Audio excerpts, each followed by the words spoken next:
Welcome to This Explainer. Right now, across the US, there's this unprecedented infrastructure boom quietly reshaping our physical landscape. We're talking about hyperscale AI data centers. Tech giants like Amazon, Microsoft, Google, and Meta, they're building these massive concrete fortresses at a pace that is just staggering. But honestly, the sheer physical scale of these things, that's really only half the story. So, are these AI data centers an impending environmental crisis, or are they a green tech triumph? Well, as we dig into the research, specifically focusing on Chapter 10 of this fascinating report from Virtualization Options LLC, the answer is kind of wild. It basically depends entirely on who is paying for the science. Today, we're going to unpack this high-stakes mystery behind the conflicting environmental evidence and see how the very rules of measurement could literally determine the future of your own local community. Here is our roadmap to weigh the evidence today. We'll start with the AI infrastructure boom itself, contrast the differing methodologies in carbon and water accounting, explore the systemic issue of industry bias in research, and finally, look at proposed federal policy solutions. Let's just dive right in. Starting with Section 1, the AI infrastructure boom, and how it is rapidly outpacing the science. What is absolutely crucial to understand here is that these hyperscale facilities are popping up so fast, they've completely outstripped the capacity of independent scientists to evaluate their true impacts. The construction is moving at warp speed, way faster than our ability to independently measure the consequences. And what's at stake? Oh, just the power grids your home relies on, your local freshwater supply, and the social costs borne by the communities actually hosting these massive giants. Moving right along to Section 2, the carbon accounting conflict. This is where we find the numbers that just cannot agree. To wrap our heads around this conflict, we first have to understand a critical term, PPA, or Power Purchase Agreement. Basically, big tech companies rely heavily on these long-term contracts to buy up renewable energy. Because they're buying clean energy output, they claim carbon neutrality or net zero status for their massive new facilities. They're essentially arguing, hey, this AI build-out doesn't conflict with global climate goals. But here is exactly where the battle lines get drawn. Those industry claims, they rely heavily on what are called Scope 2 emissions. That's just direct operations and purchased electricity. Pretty narrow. Independent researchers, though, argue that to get the real, honest picture, we absolutely must include Scope 3 emissions. Scope 3 is the whole shebang. It encompasses the entire hardware manufacturing supply chain, facility construction, and the broader grid-wide effects. And honestly, the difference between the two is staggering. A 2024 study by Carnegie Mellon University Scott Institute revealed that when you actually zoom out and fully account for those Scope 3 emissions, the net zero claims of these major tech companies were overstated by a factor of 2 to 4. Think about it. Semiconductor fabrication, rare earth mining, server assembly. The emissions from just making the equipment actually dwarf the operational energy use of the data centers themselves. It is a massive blind spot. Okay, let's turn to Section 3, the hidden water costs, looking at methodologies and local impacts.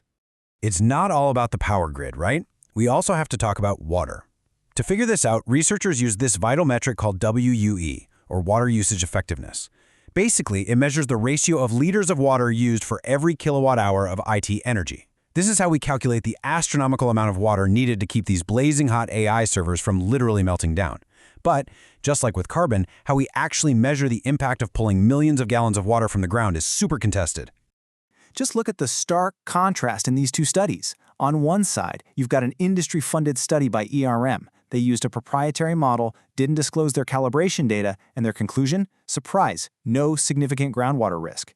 But then, on the other side, an independent study funded by the National Science Foundation, conducted by VCU, used a fully public USGS-calibrated model. They're finding a projected 12 to 14% reduction in aquifer recharge, stating the development requires significant mitigation. That is literally a night and day difference in the data. And this isn't just some abstract academic debate. This impacts real towns. Take Prince William County as a prime example. Their planning commission actually approved a massive development project, specifically citing that industry-funded ERM study. What happened to the independent VCU study that warned of aquifer impacts? Well, it was entered into the administrative record, sure, but it wasn't even referenced in the commission's written findings. Huge local decisions are being made based on this contested, industry-backed data. Which brings us right to the systemic issue at play here in Section 4, industry bias in research and competing frameworks. The research landscape here is frankly polarized to the extreme. On one hand, industry-aligned groups, usually flush with tech company funding, systematically lean toward much lower impact estimates, frequently with very limited peer review. Then, on the flip side, you have advocacy-aligned groups. Because they're driven by an environmental mission, they tend to project much higher impact estimates. Though to be fair, their methodological rigor can be pretty variable too. So where does the truth actually lie? You would naturally assume that credibly independent sources, places like Princeton, Carnegie Mellon, the Rocky Mountain Institute, and actual peer-reviewed journals would be the gold standard here, right?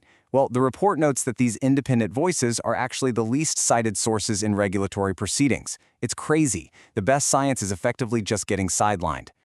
All right, let's look at how to fix this in Section 5, Federal Policy Solutions, and outline a path forward. So, how do we stop this erosion of scientific integrity? Chapter 10 of the Virtualization Options LLC report outlines 4 concrete steps at the federal level to untangle the science from all this industry bias. We're looking at establishing mandatory environmental disclosure, restoring agency scientific independence, reversing categorical exclusion expansions, and funding independent research. Let's break these down real quick. Step 1 is all about forcing these massive facilities to step out of the shadows. The recommendation is mandatory, standardized reporting on electricity consumption, water withdrawal, and direct emissions every single quarter for any data center above a 25-megawatt IT load. All this data would be dumped into a publicly accessible federal database run by NIST, the EPA, and the DOE. Because, at the end of the day, transparency is the absolute first step to accountability. Step 2 is about closing giant regulatory loopholes. The report suggests rescinding categorical exclusions for these mega campuses. Basically, no more fast-tracking. Any campus over 50 megawatts should be legally required to undergo a full environmental impact statement, complete with rigorous, totally independent technical reviews. We just can't let these massive developments bypass basic environmental scrutiny. Finally, if we want to rip out the root of this bias issue, we have to fund independent research through the NSF and the DOE. The report recommends setting up dedicated competitive grant programs with very explicit conflict of interest rules. Crucially, this means totally prohibiting industry funding for the researchers involved. We need peer review panels that are 100% free from any industry financial ties, period. As we watch this AI boom fundamentally reshape the American landscape, bringing this incredible technological promise, sure, but also unprecedented physical infrastructure, we're left with a pretty uncomfortable question to ponder. If the science shaping our local infrastructure is bought and paid for, who is ultimately paying the true environmental cost? It's a question every single community is going to have to face in the years ahead. Thanks for joining me for this explainer.